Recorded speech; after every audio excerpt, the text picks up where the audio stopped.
my left, David Purse, Todd Haugen, and to my right, Chris Briggs, seem to be the members that can come today. Unfortunately, Karen Pickard's husband died, and obviously she's not going to be able to make it.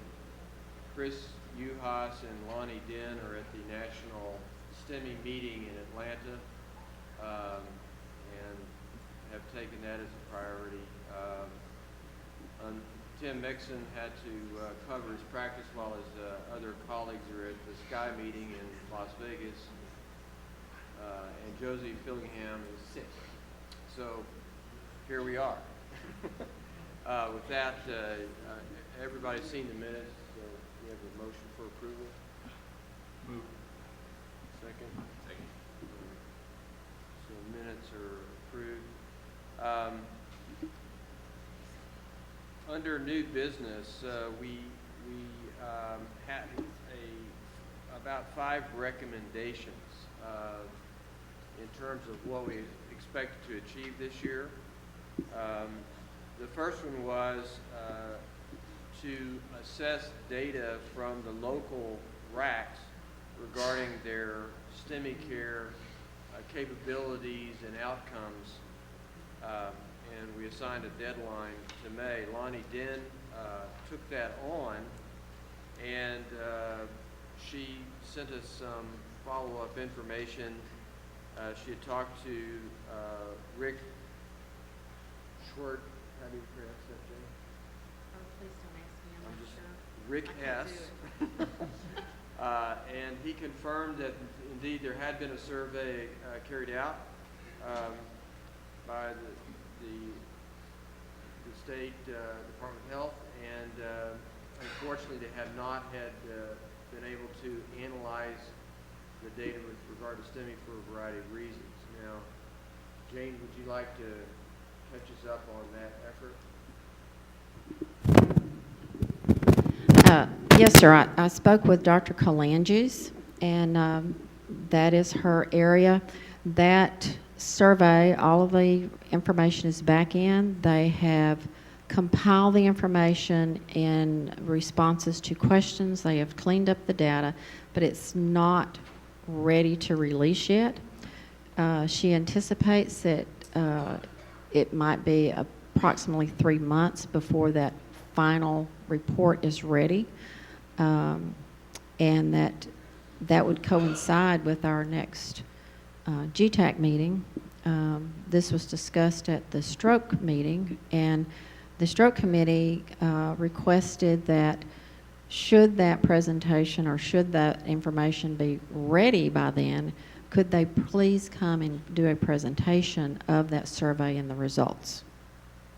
So several of the members expressed interest in helping to look at the data. Mm-hmm. Would it be possible for them to share those results with those 3 members, Dr. Nixon, Wozniak, and Lonnie Den, prior to that meeting? Would that be a possibility? I don't know, but I can ask. That'd be great. I can forward that request over to Dr. Kalanges. And how do you spell Dr. Kalanges? It's Kalanges. First name is Lori. Wasn't even close. And if you'd like, I'll send her an email and I'll copy you on it. Perfect. Thank you so much. The next item that was suggested by I can't remember if it was a public speaker or one of the members of the committee, was to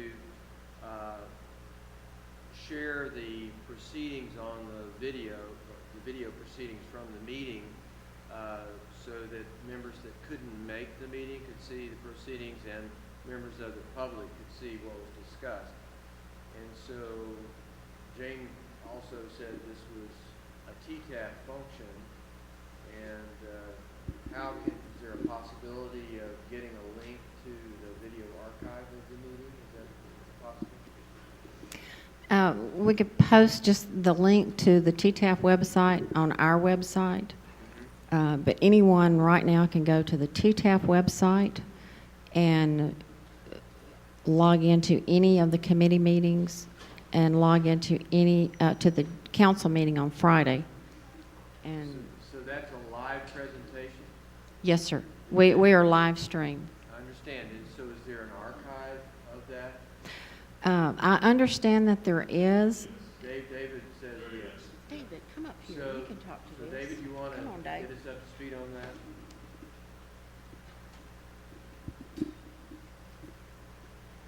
Well, there's not much more to say than yes. It is available live, and then all of them, you can go back to several meetings where since we started doing the streaming on the website, and go back and look at any of the committee meetings in the past. So these will be on the website. I don't know, how quick do they get up, Russell? And They're saved the same day. However, yesterday Ustream had a denial of service attack and none of the meetings were recorded. We have them locally. We're going to try to get them there, but it'll be another week or so. okay, usually they're up by the beginning of the next week. So anybody could be watching it right now, or next week they can go to the website and just click on that URL, and there it is. So you could probably go to YouTube as well, or? So just Ustream. No, T- Right. T- just TTAF, and that's TETAF.org. Perfect. We also propose that STEMI literature repositories would be available on the website, and so that hasn't been done, but Jane tells me that if we submit to her a list of pertinent publications, that we could post that file on our website. Is that correct? Correct. If you provide me with the file or a link to the file, then we can post that under the Cardiac Care Committee's webpage as recommended resource documents for STEMI care. Perfect. So I actually have a fair amount of these articles archived, and I would be happy to share those. And what I'll do is send out an email to the other members of the committee to see if they would like to submit things they feel are pertinent as well. I think one thing that I probably don't have a lot of is information on EMT issues and EMS issues. So, Todd, could you help with that, and Chris? Okay, and David, I guess. So, perfect.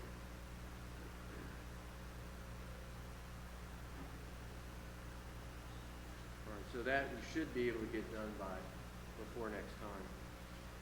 The next thing we suggested were to put examples of STEMI treatment reports on the website. Now, so these would be de-identified reports that demonstrate a hospital's report back to the EMS provider on what the patient's trajectory through the system of care.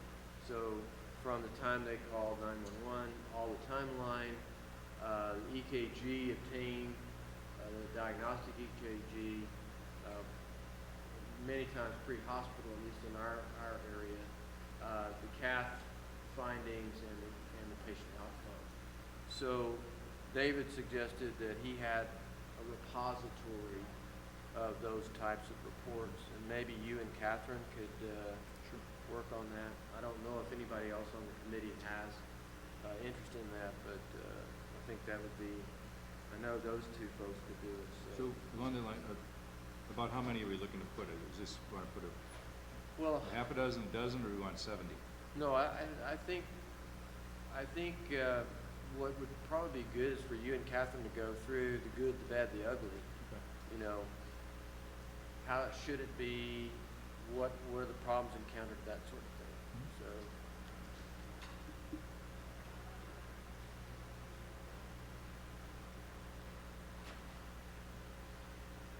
And then similarly, success stories from local RACs on how they've organized things, and I know San Antonio has been very successful. In Austin and in Houston has been reasonably successful, and I'm sure there are others. So we need some other volunteers, and unfortunately, not a whole lot of people here, Todd and Chris. So in your local areas, your RAC, have you gotten those organizations going? Not yet. Todd? So we have our RAC has a pretty robust cardiac committee, and we've started with a STEMI data collection form that all of the facilities have. Not everybody's currently using that in reporting, but with those that have started using that, I think, you know, I could maybe send you an example and what we're hoping to accomplish with that. What I was gonna do is make some assignments, if that's all Oh, right. you bet. And perhaps Christine Uhas, and Lonnie and Catherine could also help with that, since they're not here, it's easy to assign them. So if you could volunteer to provide some information for yourself, you guys pick, you know, a reasonable format for the day. David, do you have any interest in that, or you wanna farm that out, or? Well, let me work with them. Let me just give a little bit of good news. You know, in Houston, we had our cardiac care committee meeting, not Houston, in the Southeast Texas RAC, and we had David, you're here, so maybe you can correct me, and we had the stroke meeting like the next day, so now I'm getting the numbers mixed up, but one of those committees reported that 100% of the hospitals in the previous quarter had reported their information, and the other committee was 87%, but I can't remember which was which. Was that, who had 100%? Was it STEMI or? No, stroke? a stroke was 100%, but STEMI we had gone up to as high as about 93 and then dropped down into the 70s this last time. Okay. So we're making an effort to make phone calls to them to get the reports in, and they've been coming in to me, and I've received a few just the last few days from this first quarter, so it's looking like we're getting a better reporting response. David, is there somebody at CETRAC that could help with that, if I would say Catherine probably have access to CETRAC. She doesn't right now. We've got one of our administrative assistants is one that puts that stuff together and creates the reports. We presently have a position posted for a data analyst who will work with the stroke, trauma, and cardiac data to get even more detailed information. What's really important is the story of the organization, things that we're looking for, more than the actual data that you're producing. Okay. Yeah, David, do you agree with that? I do, and not only that, but that's something that, at least for CETRAC, that we could put on the website, so when people visit that website, you know, maybe probably every RAC in Texas that has a story to tell about how they got to the land of success, they probably need to tell that story somehow so that others don't repeat the same mistakes and gain insight into what works. Okay, so that's really the main new business, so we'll make some assignments and try to have something to show at the next meeting. And then, in terms of getting the word out, Jane, is there a way to direct people in to the website if they're interested in STEMI Share in Texas, go to this website? Is there a way to do that? Crime association, for instance? I don't know. I'll have to ask. I'm not well versed in that, Dr. Smalling.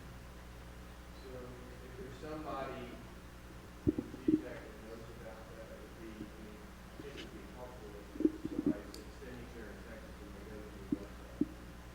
Right. Well, I know what we have on our website. I don't know about, and I suppose once it's on our website, if we list it as STEMI, if somebody goes to DS, Cardiac Care Committee slash, I mean, that's, it goes to, there's a cardiac committee, care committee. right. Bullet, so, we could put the URL, I would suspect that somebody's smart enough to figure out how to get that search in.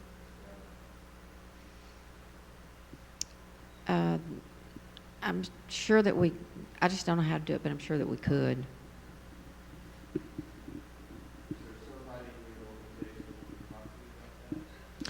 There